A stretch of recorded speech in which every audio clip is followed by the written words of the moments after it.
So I'm Brian Lanton. I'm the Regional Director for Cape Food Ingredients Africa.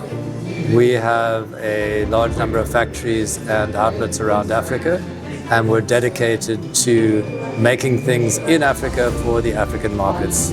We have the offices and factories in West Africa, East Africa, and Southern Africa. So we get to see all the markets and all the different types of products, and we see how diverse the African markets are compared to, say, European or American or Chinese markets, whatever. So we tailor our solutions for our customers. We do formulations for our customers around Africa, in dairy in particular, but also in beverages and other sectors.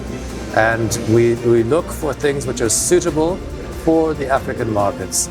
And that tends to be things like lower cost, but perhaps higher nutrition. So what I presented today, for example, was the concept that all yogurts in sub-Saharan Africa should be lactose-free. Lactose is a sugar that's difficult to digest in Africa in general, and we've shown that it's very inexpensive, in shilling terms, only about 1.2 shillings per liter to make your yogurt lactose-free. Then I said you could make that up by reducing the sugar in favor of, say, our sugar-enhanced flavor, which provides the sweetness without the sugar, and you could maybe cut your costs by more than 2 shillings. So your lactose-free yogurt cost you 1.2, but now you've saved 2.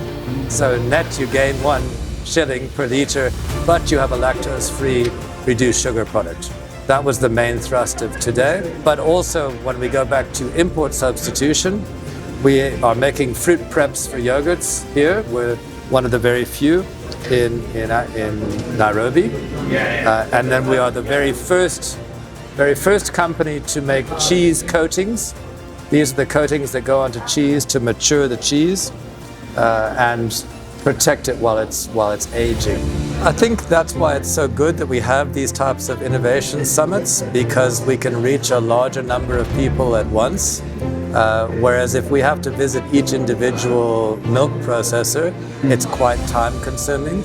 If I had to select a challenge for Kenyan's milk in particular, it is the lack of protein. It's a little bit low to make good cheese. So they need to look at how they can improve the protein content of the milk, which you usually need to do via supplementation of the feed that the cattle are eating. Right?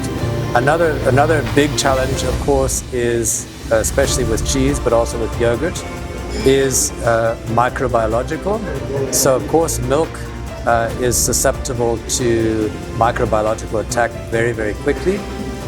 And for that, our partners, Mediterranean Aegea, have developed a new range of bioprotective cultures. So these are also dairy cultures that you put into your yogurt and cheese at the same time as your standard culture, like cheddar or feta or mozzarella or whatever.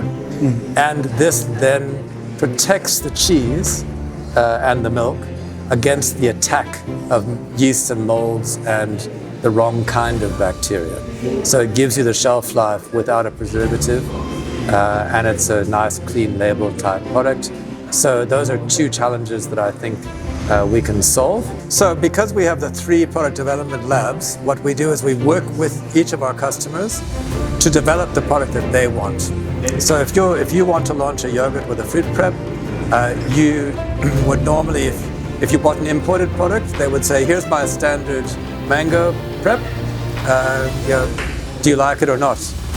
We'll work with them to make what they think is good for their consumers. And that's a big difference. That's why being local is so much better than importing.